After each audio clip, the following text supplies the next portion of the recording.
হয় আমাৰ প্ৰাগ নিউজৰ শ্লোগান ভোট দিব কাক।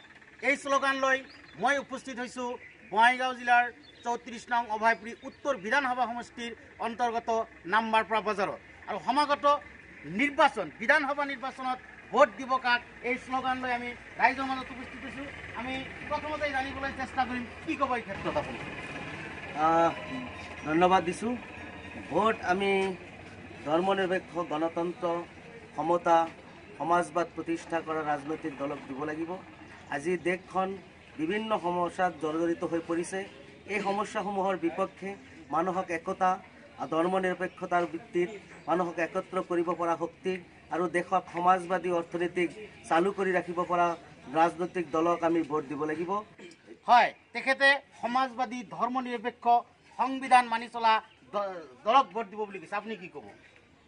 মই তেনেকেই কথাটো ক'ব বিচাৰোঁ যে যিহেতু আমাৰ সংবিধানৰ প্ৰতি এটা বিশ্বাস আছে, আস্থা আছে, গতিকে যিটো ৰাজনৈতিক দলে আমাৰ সংবিধানৰ প্ৰতি আস্থা ৰাখি কাম কৰিব, সামগ্ৰিক উন্নয়নৰ স্বাৰ্থত কাম কৰিব, আমি তেনেকুৱা দলক সমৰ্থন কৰিম। আৰু বিশেষভাৱে 126খন আসনৰ ভিতৰত সমষ্টিৰ ভিতৰত আমাৰ উত্তৰ অভয়পুৰী সমষ্টিখন নিতান্তই পিছপৰা, অতিকৈ পিছপৰা। গতিকে আমি এটা নতুন মুখৰ সন্ধান বিচাৰিছোঁ। হয়, নতুন মুখৰ সন্ধান বিচাৰিছে। এজন খেতিয়ক পাইছোঁ, কি ক'ব আপুনি? কাক ভোট দিয়া উচিত? আমিতো কংগ্ৰেছে ভোট দিয়া উচিত। কংগ্ৰেছক ভোট দিয়া উচিত বুলি কৈছে। আপুনি কি ক'ব? কংগ্ৰেছক দিলে ভাল হয়। কংগ্ৰেছক ভোট দিয়া উচিত বুলি কৈছে।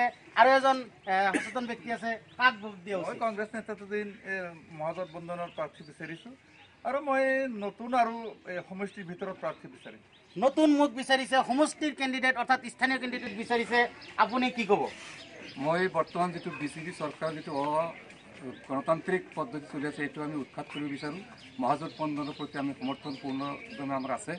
লগতে আমাৰ বিশেষকৈ উত্তৰ অভয় সমষ্টিটোৰ আমি স্থানীয় প্ৰাৰ্থী লগতে আমাৰ যিটো নেকি মহাগঠবন্ধনৰ শ্বৰিক যিবিলাক আছে তেওঁলোকৰ বিচাৰিছোঁ। আৰু ৰাইজৰ অভিমত হিচাপে মই ক'ব বিচাৰিছোঁ যে নতুন মুখ বা নতুন এজন ব্যক্তিক দিলেহে ৰাইজৰ সন্তোষ হ'ব বুলি। হয়, উত্তৰ অভয়পুৰীত নতুন মুখ বিচাৰিছে, মহাগঠবন্ধনক ভোট দিয়াৰ ইচ্ছা প্ৰকাশ কৰিছে। আপুনি কি ক'ব? হয়, দেশত অসমত যি চৰকাৰ চলি আছে আপোনালোকে জানে গণতান্ত্ৰিক প্ৰক্ৰিয়াত চলি আছে। গতিকে আমি বিচাৰোঁ গণতান্ত্ৰিক প্ৰক্ৰিয়াৰে দেশখন চলিব লাগে, চৰকাৰ চলিব লাগে। আমি বিচাৰোঁ বিশেষকৈ উত্তৰ অভয়পুৰীত এনেকুৱা এটা পৰিৱেশ হৈছে, এনেকুৱা এজন ব্যক্তিক ভোট দিব লাগে যিজন ব্যক্তিয়ে বিধানসভাৰ ভিতৰে বাহিৰে আমাৰ সমস্যাৰ কথা ক'ব পাৰে। হয়, বিধানসভাৰ বাহিৰে ভিতৰে সমস্যা উত্থাপন কৰা ব্যক্তিক ভোট দিব বিচাৰিছে। এজন যুৱকৰ পৰা ল'ব বিচাৰিছে, কি ক'ব? হয়, যদিহে ইউডিএফ আৰু কংগ্ৰেছে মিলি মিত্ৰজোঁটৰ প্ৰাৰ্থী আগবঢ়ায়, সেই ক্ষেত্ৰত আমি 34 নং উত্তৰ অভয়পুৰীৰ আওতাত থকা, মুঠতে বাহিৰৰ নহয়, 34 নং উত্তৰ অভয়পুৰী বিধানসভা সমষ্টিৰ ভিতৰত থকা যিকোনো আমি যোগ্যতা সম্পন্ন প্ৰাৰ্থীক আমি ভোট দিম নিশ্চয়। হয়, স্থানীয় কেণ্ডিডেট বিচাৰিছে। ইয়াত কেইবাজনো গাড়ী চালক আছে, তেখেতৰ পৰা অলপ মতামত লোৱাৰ চেষ্টা কৰিম। কি ক'ব? কাক ভোট দিয়া উচিত? বিভিন্ন ধৰণৰ মানুহ পাই থাকে গাড়ীত। কংগ্ৰেছক ভোট দিয়া উচিত। কংগ্ৰেছক ভোট দিয়া উচিত বুলি কৈছে, অৰ্থাৎ কংগ্ৰেছক বিচাৰিছে। কি ক'ব? কি ক'ব? কাক ভোট দিয়া উচিত? ইউডিএফক ভোট দিয়া উচিত বুলি। ইয়াতে দেখা গৈছে বিভিন্ন ধৰণৰ ব্যক্তিয়ে বিভিন্ন ধৰণৰ মতামত উল্লেখ কৰিছে। আমাৰ এজন স্থানীয় নতুন সাংবাদিকতাৰ লগত জড়িত হৈ আছে, কি ক'বা? বিভিন্ন মানুহক লগ পাই থকা, কাক ভোট দিয়া উচিত? সেই ক্ষেত্ৰতে আমি উত্তৰ অভয়পুৰী সমষ্টিতে নতুন মুখৰ প্ৰাৰ্থী বিচাৰিম। নতুন মুখৰ প্ৰাৰ্থী বিচাৰিছে উত্তৰ অভয়পুৰী সমষ্টিত। আৰু এজন জ্যেষ্ঠ নাগৰিক পাইছোঁ। সমাগত বিধানসভা নিৰ্বাচন, কাক ভোট দিয়া উচিত?